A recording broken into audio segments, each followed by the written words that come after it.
رمضان المبارک میں خاص طور پر اپنی نظر کو گناہوں سے بچائیں. سب سے بڑی بری چیز جو ہے نظر ہے. اس لیے آتا ہے کہ سہم مسموم من سہام ابلیس، کہ نظر جو ہے یہ شیطان کے زہریلے تیروں میں سے ایک تیر ہے. تو اس لیے حضور نے فرمایا تھا حضرت علی اگر نظر پڑ جائے تو دوسری نہ ڈالنا، بس نظر جھکا لے.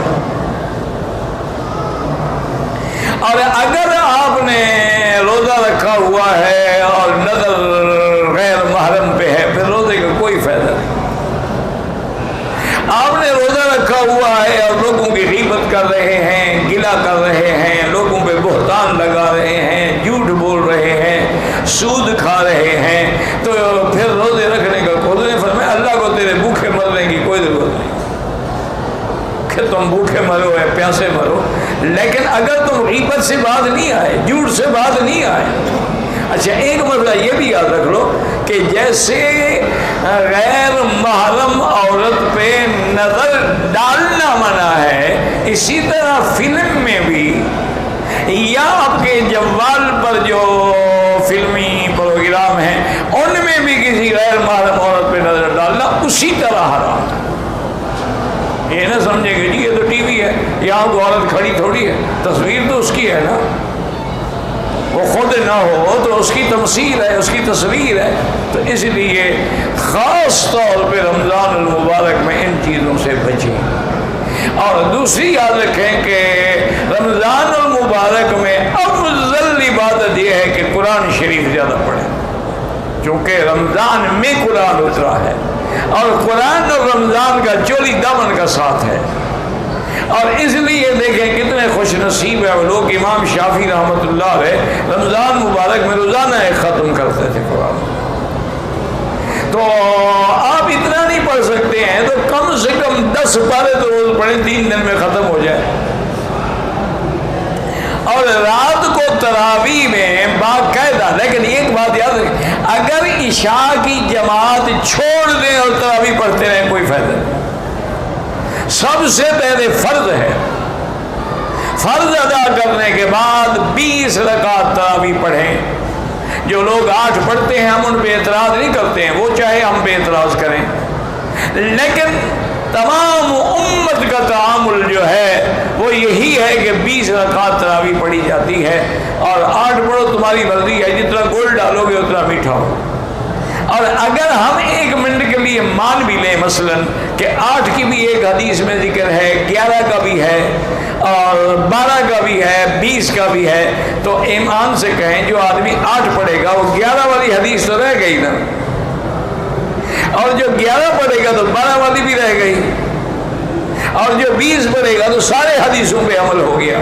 8 والی بھی آ گئی، 11 والی بھی آ گئی، 12 والی بھی آ گئی اور 20 والی بھی آ گئی. اور رمضان المبارک میں بھی افضل یہی ہے کہ وتر جو ہیں آپ تہجد کے بعد پڑھیں. جب رات کو تہجد کے لیے اٹھیں تو تہجد بھی پڑھیں، ساری بھی کریں، وتر بھی پڑھیں. لیکن اگر امام کے ساتھ تراویح کے بعد وتر پڑھ لیں وہ بھی جائز ہے، کوئی منع نہیں. جھگڑوں میں نہ پڑھو. 3 رکعتیں مل کے پڑھو تو حدیث میں موجود ہے، اور 2 رکعتوں میں سلام پھیر دو تو بھی حدیث میں موجود ہے. تو لہٰذا جھگڑے کرنے کی کیا ضرورت ہے؟ جھگڑے تو وہ کرتے ہیں نا جن کے اندر یا تو علم نہ ہو یا فساد کرنا چاہتے ہو. تو اس لیے اگر امام صاحب کے ساتھ پڑھ لیں کہ بھی چلو ہم ایک دعا میں بھی شریک ہو جائیں گے. اور دوسرا یہ ہے کہ اتنی بڑی جماعت میں ہم کھڑے ہیں، پتہ نہیں کسی کی دعا کی وجہ سے ہمارے حال پر بھی اللہ پاک رحمت فرما دے تو کوئی حرج نہیں، کوئی لڑائی جھگڑے نہ کرو. باقی تو ایک اصولی بات ہے نا میرا بھائی، جتنا گول ڈالو گے میٹھا ہوگا. ایک آدمی نے 8 رکعت پڑھی ہے اور ایک آدمی جو ہے 20 پڑھتا ہے، صاف ظاہر ہے جتنی زیادہ محنت کرے گا اتنا زیادہ اللہ اس کو اجر عطا فرمائیں گے. اس لیے لڑائیاں جھگڑے کسی قسم کے قطعی طور پہ نہ کریں اور رمضان کے لیے ابھی سے تیاری کریں. اور دوسری بات یہ ہے کہ رمضان میں جو آپ عبادت کرتے ہیں وہ 70 گنا بڑھ جاتی ہے. یعنی آپ نے 2 رکعت پڑھی، ایک نفل پڑھی ہے، 70 گنا، ایک طواف کیا 70 گنا بڑھ جائے گا. آپ نے 1 ریال خیرات کی ہے تو 70 ریال 70 گنا بڑھ جائے گا. یہاں 1 کا 1 لاکھ ہے تو 70 لاکھ گنا بڑھ جائے گا. اس لیے ہمیشہ یاد رکھیں اپنے زکوٰۃ، خیرات، صدقات کوشش کریں کہ وہ رمضان المبارک میں ادا ہو. اسی طرح کوشش کریں کہ آپ کا افطار جو ہے وہ تازہ کھجور پہ ہو، اور چاہے 1 دانہ بھی ہو. کوئی ضروری تو نہیں نا کبھی 1 کلو کھائیں، 1 دانہ کھائیں، افطار کر لیں، پھر بعد میں جو کھجور آئے کھاتے رہیں. اور کتنے خوش نصیب ہوں گے وہ لوگ، دعا کریں اللہ ہمیں بھی محروم نہ کر دے، کہ کعبے پہ نظر ہو، زمزم کا پانی ہو، مدینے کی کھجور ہو، افطار کر رہا ہو. وہ کتنا خوش نصیب ہے. ایسا افطار کائنات میں کسی جگہ مل سکتا ہے؟ اچھا مدینہ منورہ میں بیٹھا ہے، مدینے کی کھجور ہے، حضور کے روضے پہ نظر ہے اور زمزم کا پانی ہے. تو یہ ایک ایسی نعمتیں ہیں جو قیامت تک کسی جگہ نہیں مل سکتی. تو اس کا اہتمام کریں اور اس کا پورا پورا خیال رکھیں. اور سب سے بڑی بات یاد رکھ لو، غیر محرم پر نظر ڈالنے سے بچ گئے تو سارے گناہوں سے بچ جاؤ گے. اور اگر آپ نے وہی رمضان میں بھی چٹخارے لینے ہیں اور فلمیں دیکھنی ہیں تو روزے رکھنے کی کوئی ضرورت نہیں. کم از کم روزہ رکھ کے تو گناہ نہ کرو نا. تو اس لیے ہمیشہ احساس کریں اللہ مرزقنا رمضان کما رزقتنا شعبان. اللہم مرزقنا صیام رمضان وقیام رمضان وثمرات رمضان وبرکات رمضان بالصحة والعفة والعافیہ برحمتک یا ارحم الراحمین.